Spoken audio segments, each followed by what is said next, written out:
আসসালামু আলাইকুম viewers, welcome to my channel. আজকে আমি আপনাদের সাথে শেয়ার করব মিষ্টি কুমড়া এবং সুজি দিয়ে তৈরি সন্দেশ রেসিপি। অনেক সময় হুটহাট কোনো খবর না দিয়েই ঘরে মেহমান চলে আসে। সেই সময় মেহমানদারি করার জন্য ঘরে কোনো কিছু না থাকলে, শুধু এক ফালি মিষ্টি কুমড়ো থাকলেই মেহমানদের জন্য এরকম সন্দেশ বানিয়ে দিয়ে মেহমানদের মন জয় করে নিতে পারেন। আমার জানা খুবই অল্প সময়ে এবং কম খরচে মজাদার মিষ্টি রেসিপির মধ্যে এই মিষ্টি কুমড়োর সন্দেশ রেসিপিটি সবথেকে প্রিয়। অনেকেই আছেন যারা নতুন কোনো আইটেমের রেসিপি দেখলেই ভাবেন হয়তো এটা সত্য না। তাদের উদ্দেশ্যে বলবো, যদি আমার এই রেসিপিটি দেখে কোনো প্রকার সন্দেহ জাগে মনে, তাহলে অবশ্যই এই রেসিপিটি একবার ট্রাই করে আপনার মূল্যবান মতামত জানিয়ে যাবেন।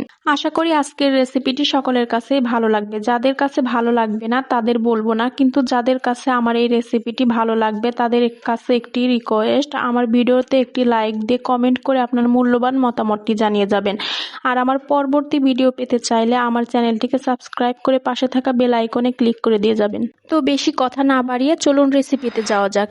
এই রেসিপিটি বানানোর জন্য আমি প্রথমে নিয়ে নিয়েছি মিষ্টি কুমড়া। এই মিষ্টি কুমড়োকে ভালোভাবে আমি স্লাইস করে কেটে নিয়ে পরিষ্কার করে ধুয়ে নেব।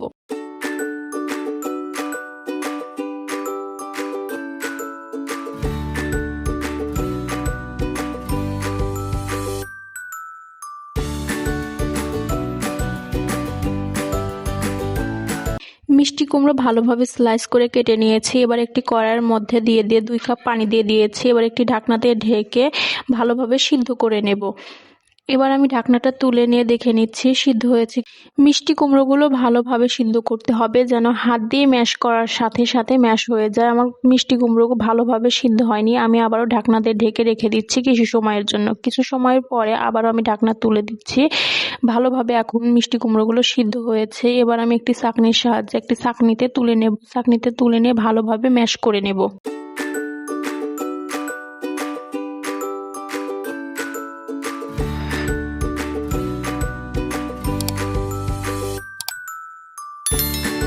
মিষ্টি কুমড়োগুলো ছাঁকনিতে তুলে নিয়েছি। এবার একটি কড়াইতে দিয়ে দিচ্ছি 4 চা চামচ পরিমাণ ঘি। এই ঘিয়ের মধ্যে আমি 1 কাপ পরিমাণ সুজি দিয়ে ভেজে নেব ভালো করে। ঘিটা একটু গরম হওয়ার পরে এর মধ্যে দিয়ে দিচ্ছি 3টি এলাচ। এবার দিয়ে দিলাম 1 কাপ পরিমাণ সুজি। সুজিটাকে ভালোভাবে নাড়াচাড়া করে ভেজে নেব।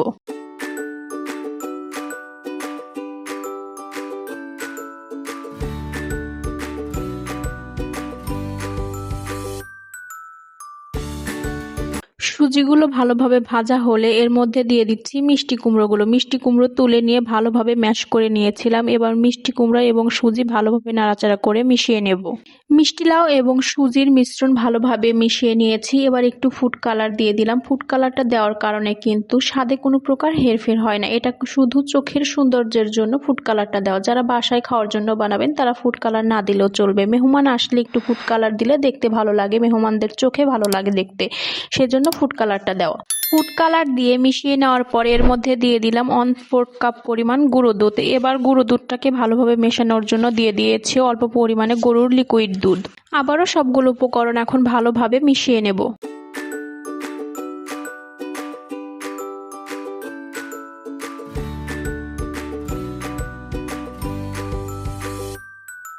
সবগুলো উপকরণ ভালোভাবে মিশিয়ে নিয়ে দিয়ে দিচ্ছি চিনি। এখানে আমি চিনি ব্যবহার করেছি 1/2 কাপের 1 কাপ এবং 1/4 কাপের 1 কাপ, এবং চিনির স্বাদটাকে বাড়ানোর জন্য দিয়ে দিয়েছি অল্প পরিমাণে লবণ এবং দিয়ে দিয়েছি চিনিটা মেশানোর জন্য সামান্য একটু দুধ।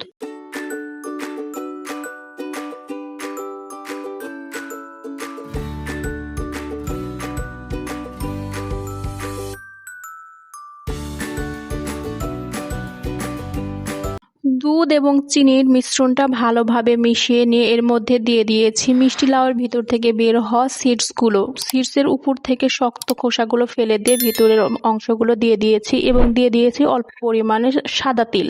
এই সন্দেশগুলো খাওয়ার সময় আমার একটা কথাই মনে হয়েছে যে এই মিষ্টি লাউয়ের সিডসগুলো দেওয়ার কারণে সন্দেশটার স্বাদটা দ্বিগুণ বেড়ে গিয়েছিল।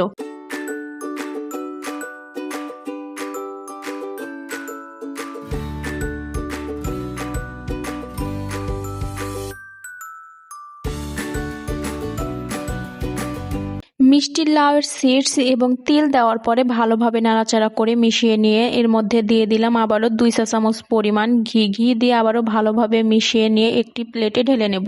এখানে কিন্তু ঘিয়ের পরিবর্তে সাদা তেলটাও ব্যবহার করা যাবে, তবে ঘি দিলে যে শাহি ফ্লেভারটা আসে সাদা তেল ব্যবহার করলে সেই শাহি ফ্লেভারটা আসবে না। এবার চুলার আঁচটাকে বন্ধ করে দিয়ে একটি প্লেটে ঢেলে নিচ্ছি। প্লেটের উপরে ঢেলে নিয়েছি, এবার খুন্তির সাহায্যে ভালোভাবে প্লেটের উপরে ছড়িয়ে দিয়ে 2 ঘন্টার জন্য ফ্রিজে রেখে দেব।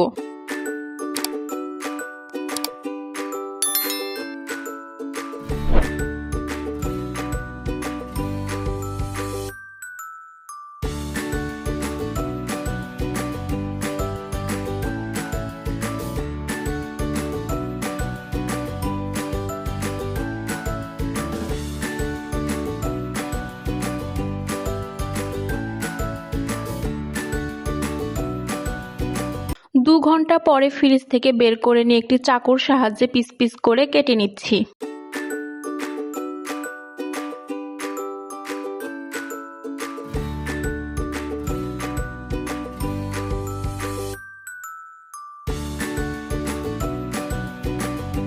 সন্দেশগুলো পিস পিস করে কেটে নিয়ে একটি প্লেটে তুলে সাজিয়ে নিচ্ছি। দেখেই কতটা লোভনীয় লাগছে, তাই না? সত্যি বলতে মিথ্যা বলবো না, সত্যি খেতে অনেক বেশি মজার হয়েছিল। অবশ্যই একবার ট্রাই করে দেখবেন। আর কারা কারা এই রেসিপিটি ট্রাই করেছেন অবশ্যই কমেন্ট করে জানাবেন। আর আমি একটি আপনাদেরকে ভেঙে দেখালাম কতটা পারফেক্ট হয়েছে। কেমন লাগলো আজকের ভিডিওটি অবশ্যই কমেন্ট করে জানাবেন। আশা করি আজকের ভিডিওটি সবার কাছে অনেক বেশি ভালো লেগেছে। যদি আজকের ভিডিওটি আপনাদের কাছে ভালো লেগে থাকে তাহলে আমার ভিডিওতে একটি লাইক দিয়ে আমার চ্যানেলটিকে সাবস্ক্রাইব করে দিয়ে যাবেন এবং বেল আইকনে ক্লিক করে অল নোটিফিকেশন অন করে দিয়ে যাবেন, তাহলে আমার ভিডিও ছাড়ার সাথে সাথে সবার আগে আপনার কাছে পৌঁছাবে। আজকের ভিডিওটি এখানেই শেষ করছি। সকলেই ভালো থাকবেন, সুস্থ থাকবেন। আসসালামু আলাইকুম।